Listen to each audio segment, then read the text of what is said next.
ఓం శ్రీ సాయినాథాయ నమః. శ్రీ సాయి సచ్చరిత్రము 49వ అధ్యాయము. ప్రస్తావన.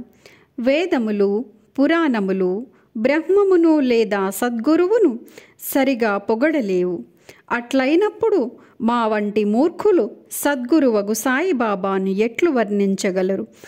ఈ విషయములో మాట్లాడక ఊరకొనుటయే మేలని తోచుచున్నది.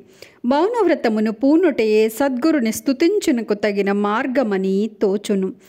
కానీ సాయిబాబా సుగుణములను చూసినచో మా వ్రతమును మరచి మమ్ములను మాట్లాడినట్లు ప్రేరేపించును.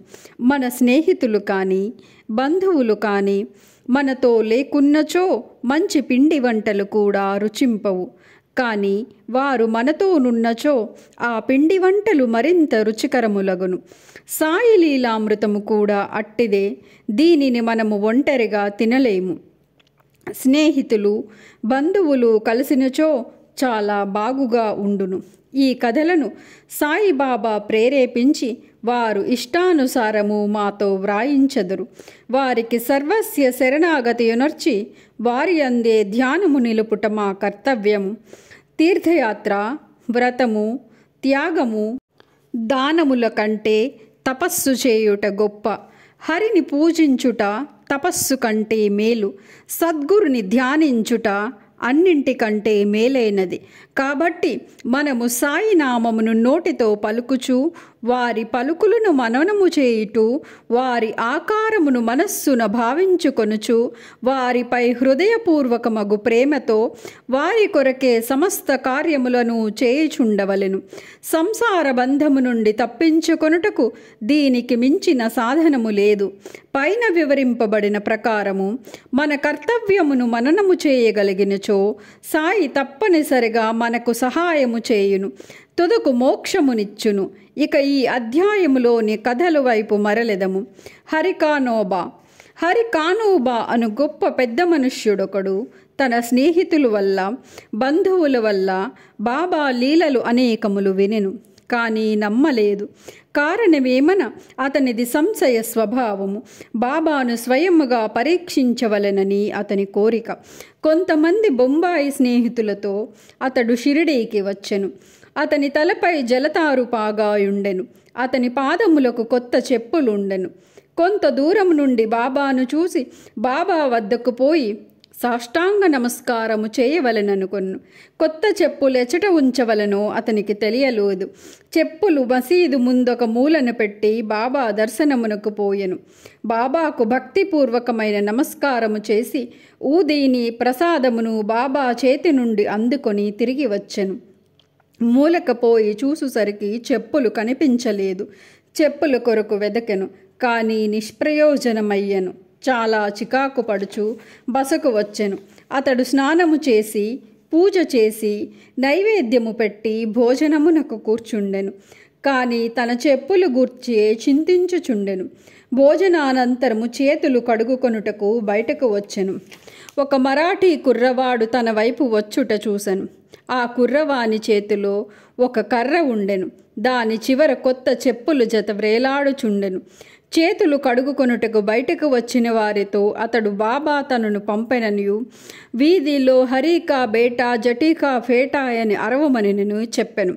ఎవరైనా ఆ చెప్పులు తమవే అన్నచో అతని పేరు హరి అవునని, అతడు కానోబా కొడుకనియు అతని తలపై జరీపాగా కలదా అను సంగతి పరీక్షించిన తరువాత చెప్పులుని ఇచ్చివేయమని చెప్పెను. ఆ కుర్రవాడిట్లు చెప్పుట విని హరి కానోబా ఆశ్చర్యానందములు పొందెను. కుర్రవాని వద్దకు పోయి చెప్పులు తనవని రూఢి చేసెను. అతడు తన పేరు హరి అనియు తాను కానోబా కుమారుడుననియు తన తలపై ధరించు జరీపాగాను చూపించెను. ఆ కుర్రవాడు సంతృప్తి చెంది చెప్పులను ఇచ్చివేశెను. హరి కానోబా మిక్కిలి ఆశ్చర్యపడెను. తన జల్తారు పాగా అందరికీ కనిపించవచ్చును గాని తన తండ్రి పేరు బాబాకు ఎట్లు తెలిసెను? అది ఏ షిరిడీకి మొదటిసారి తన రాక. అత్తడచ్చటకు బాబాను పరీక్షించుటకే వచ్చెను. ఈ విషయము వల్ల అతడు బాబా గొప్ప సత్పురుషుడని గ్రహించెను. అతనికి కావలసినది బాబాను పరీక్షించుట. అది పూర్తిగా నెరవేరెను. సంతోషముతో ఇంటికి పోయెను. సోమదేవస్వామి బాబాను పరీక్షించుటకై ఇంకొకరు వచ్చిరి. వారి కథను వినుడు. కాకాసాహెబ్ దీక్షిత్ తమ్ముడు భాయీజీ నాగ్పూర్లో నివసించుచుండెను. 1906 సంవత్సరములో హిమాలయములకు పోయినప్పుడు సోమదేవస్వామి అను సాధువుతో అతనికి పరిచయము కలిగెను. ఆ సాధువు గంగోత్రికి దిగువ ఉత్తర కాశీకి చెందినవారు. వారి మఠము హరిద్వారములో కలదు. ఇద్దరూ పరస్పరము తమ చిరునామాలు వ్రాసుకొనిరి. 5 సంవత్సరముల పిమ్మట సోమదేవస్వామి నాగపూరుకు వచ్చి భాయీజీ ఇంట్లో దిగను. బాబా లీలలను విని సంతోషించెను. షిరిడీకి పోయి బాబాను చూడవలెనని అతడికి గట్టి కోరిక కలిగెను.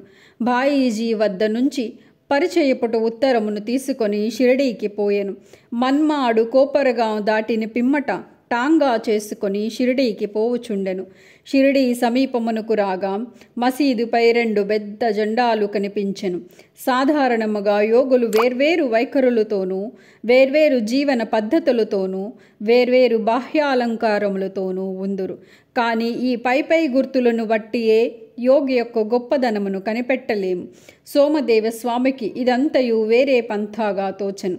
2 పతాకముల ఎగురుట చూడగా తనలో తాను ఈ యోగి జెండాలయందేల మక్కువ చూపవలెను.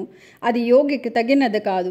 దీనిని బట్టి ఈ యోగి కీర్తి కొరకు పాటుపడుచున్నట్లు తోచుచున్నది అనుకొను. ఇట్లు ఆలోచించుకొని షిరిడీకి పోవుట మానుకొని నిశ్చయించి తనతోనున్న ఇతర యాత్రికులకు చెప్పెను. వారతనితో ఇట్లనిరి, అట్లైన ఇంత దూరము వచ్చితవేళ జెండాలను చూచినంతలో నీ మనస్సు చికాకు పడినచో షిరిడీలో రథము, పల్లకి, గుర్రము మొదలగు బాహ్యాలంకారములు చూసినచో మరింత చికాకు పొందెదవు. సోమదేవస్వామి గాభరాపడి ఇట్లనెను, గుర్రములతోనూ పల్లకీతోనూ జట్కాలతోనూ గల సాధువులను నేనెచ్చట చూసి ఉండలేదు. అట్టే సాధువులను చూచుట కంటే తిరిగి పోవటియే మేలు అనెను. ఇట్లనుచు తిరుగు ప్రయాణమునకు సిద్ధమయ్యెను. తక్కిన తోటి ప్రయాణికులు అతనిని తన ప్రయత్నము మాని షిరిడీలోనికి పొమ్మనరి. అట్టి వక్రాలోచనను మానుమనరి. బాబా ఆ జెండాలను కానీ, తక్కిన వస్తువులను కానీ, ఆడంబరములను కానీ, కీర్తిని కానీ లక్ష్య పెట్టని వారని చెప్పిరి. అవన్నీ అలంకరించిన వారు బాబా భక్తులే కానీ ఆయనకేమీ అవసరము కానీ సంబంధము కానీ లేదనిరి. వారి భక్తి ప్రేమల కొలది వారు వాటిని కూర్చిరనియు చెప్పిరి. తుట్టతొదుకు ప్రయాణము సాగించి షిరిడీకి పోయి సాయిబాబాను చూసునట్లు చేరి. సోమదేవస్వామి మసీదు దిగువ నుంచి బాబాను దర్శించగనే అతని మనస్సు కరిగెను. అతని కండ్లు నీటితో నిండెను. గొంతెకి యార్చుకొని పోయెను. అతని కుంటి ఆలోచనలన్నీ అడుగంటిపోయెను. ఎచ్చట మనస్సు శాంతించి ఆనందమును పొంది ఆకర్షింపబడునో అదే మనము విశ్రాంతి పొందవలసిన స్థలము అని తన గురువు చెప్పిన దానిని జ్ఞప్తికి తెచ్చుకొనెను. అతడు బాబా పాదధూళితో దొర్లుటకు తహతహలాడెను. బాబా దర్శనము కొరకు దగ్గరకు పోగా, మా వేషము మా దగ్గరే ఉండని, నీ ఇంటికి నీవు పొమ్ము, తిరిగి మసీదుకు రావద్దు. ఎవరైతే మసీదుపై జెండాను ఎగరవేచుచున్నారో అట్టి వారి దర్శనము చేయనేలా. ఇది యోగి లక్షణమా? ఇక్కడొక్క నిమిషమైననూ ఉండవద్దు అనెను. ఆ స్వామి మిగులు ఆశ్చర్యపడెను. బాబా తన మనస్సును గ్రహించి బయటకు పంపించుచున్నారని తెలుసుకొనెను.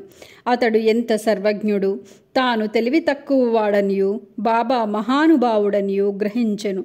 బాబా అందరినీ కౌగలించుకొనుట, కొందరిని ఆశీర్వదించుట, కొందరిని ఓదార్చుట, కొందరి వైపు దాక్షిణ్యముతో చూచుట, కొందరి వైపు చూసి నవ్వుట, ఊదీ ప్రసాదమును కొందరికిచ్చుట, ఇట్లు అందరినీ ఆనందింపచేసి సంతృప్తిపరచుట చూసి తన ఒక్కరిని ఏల అంత కఠినముగా చూచుచుండెను అతనికి తెలియకుండెను. తీవ్రముగా ఆలోచించి బాబా చేయునదంతయు తన అంతరంగమునున్న దానితో సరిగా నుండెనని గ్రహించెను. దానివల్ల పాఠము నేర్చుకొని వృద్ధి పొందుటకు ప్రయత్నించవలనని గ్రహించెను. బాబా కోపము మారు రూపములోనున్న ఆశీర్వాదమే అనుకొనెను. కొన్నాళ్ల పిమ్మట బాబాయందు అతనికి నమ్మకము బలపడెను. అతడు బాబాకు గొప్ప భక్తుడయ్యను. నానాసాహెబ్ చాందోద్కర్. ఈ అధ్యాయమును హేమాడ్ పంత్ నానాసాహెబ్ చాందోద్కర్ కథతో ముగించెను. ఒకనాడు నానాసాహెబ్ మసీదులో మహల్సాపతి మొదలగు వారితో కూర్చొని ఉండగా బీజాపూర్ నుంచి ఒక మహమ్మదీయుడు కుటుంబముతో పాటు బాబాను చూచుటకు వచ్చెను.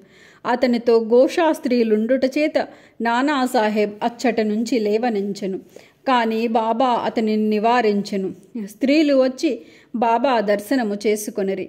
అందులో ఒక స్త్రీ ముసుగు తీసి బాబా పాదములకు నమస్కరించి తిరిగి ముసుగు వేసుకొనెను. నానాసాహెబ్ ఆమె ముఖ సౌందర్యమును చూసి మరల చూడగోరెను. నానా యొక్క చాంచల్యము చూసి స్త్రీలు వెళ్ళిపోయిన పిమ్మట బాబా నానాతో ఇట్లనెను, నానా, అనవసరముగా చికాకు పడుచుంటివేళ ఇంద్రియములను వాని పనులను చేయనిమ్ము. వానిలో మనము జోక్యము కలుగు చేసుకొనకూడదు. దేవుడు ఈ సుందరమైన ప్రపంచమును సృష్టించియున్నాడు. కావున అందరినీ చూసి సంతసించుట మన విధి. క్రమముగాను మెల్లగాను మనసు స్థిరపడి శాంతించును. ముందు ద్వారము తెరిచియుండగా వెనుక ద్వారము గుండా పోనేల.